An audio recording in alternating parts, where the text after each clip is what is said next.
what you're going to want to do is you're going to want to find all your gouges. For instance, this and this. You're going to want to, if you filled them in, you're going to want to take what you filled them in with, you want to get it out.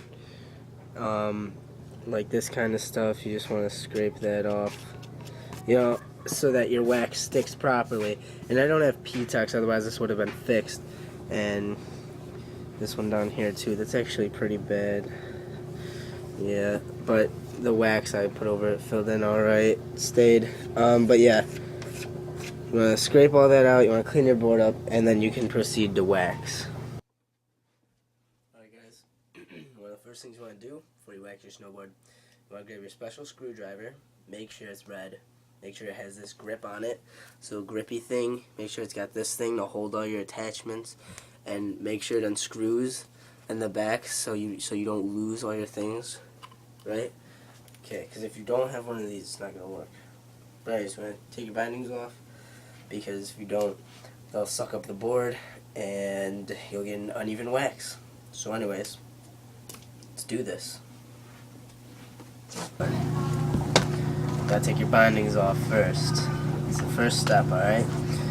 Now I got these nice Union Force bindings, last year's model.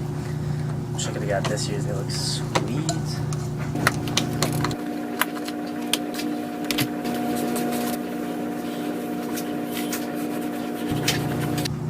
Okay, so now that you are for real ready to wax your snowboard, got your bindings off, and you're ready to wax, one more step before you actually get to waxing. You want to scrape all your old wax off, or as much of it as you can.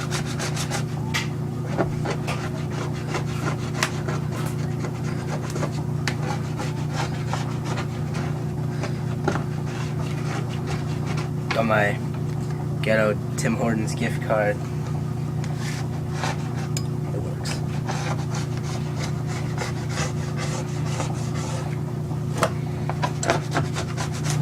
Alright, so now we are for real ready to wax our snowboards. I know, I'm excited too. Okay, now there's a couple different types of wax. You got your cold temperature wax, you got your all-weather wax, and you got your warm weather wax. I rock an all-temp Red Bull Buttercup. Got it from a competition. It smells super good. I love it. Okay. Just take your iron. Alright, if you don't have an actual tuning iron, you can use your mom's clothes iron. Put some tin foil over it so you don't wreck it. Then your mom beats your ass. Okay. So usually when you're doing this, you're going to want to drop a dot about every inch or every 2 inches. Whichever you want to do. But when you have gouges like I do, you want to make sure you fill those in, unless you already P-Tex them. Then you would just go over them with normal wax, and you'd be good from there. So here you go.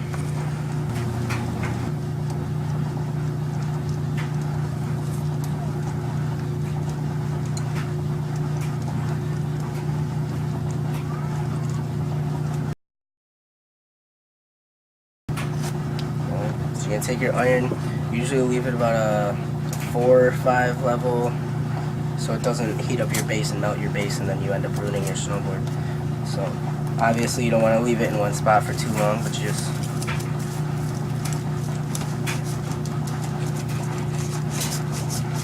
and now that you've remelted the wax, your base should look something like this.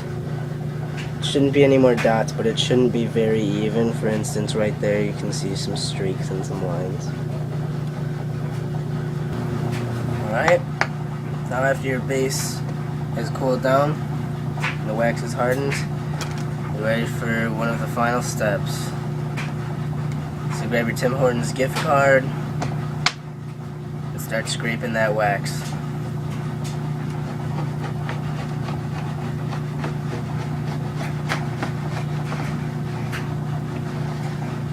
Now I know it seems ridiculous to wax your snowboard and then scrape all the wax off, but what this does is actually leaves a really thin layer of wax and evens it out.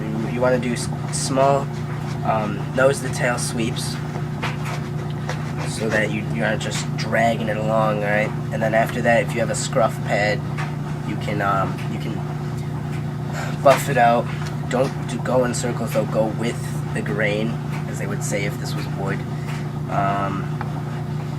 And you want to really get that thin layer, and you can push, you could pull like this, you know, whatever works for you, but you want to leave a thin layer on there, and you want to leave those directionals in there,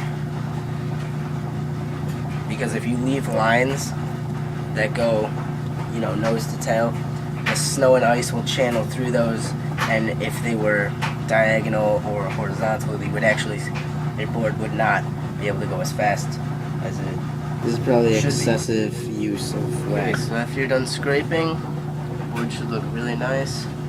Should have some wax.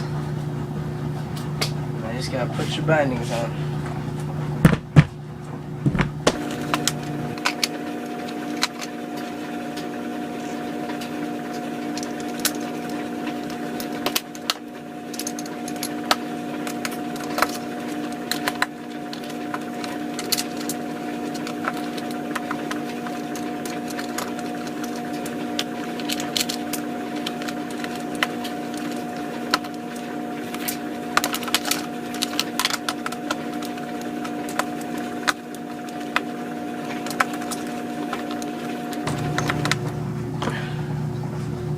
Once you got your bindings on, go ahead and look at your work.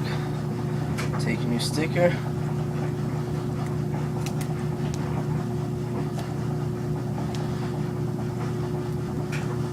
Boom.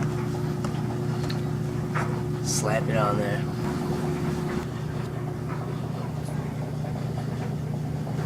And don't forget to clean up when you're done.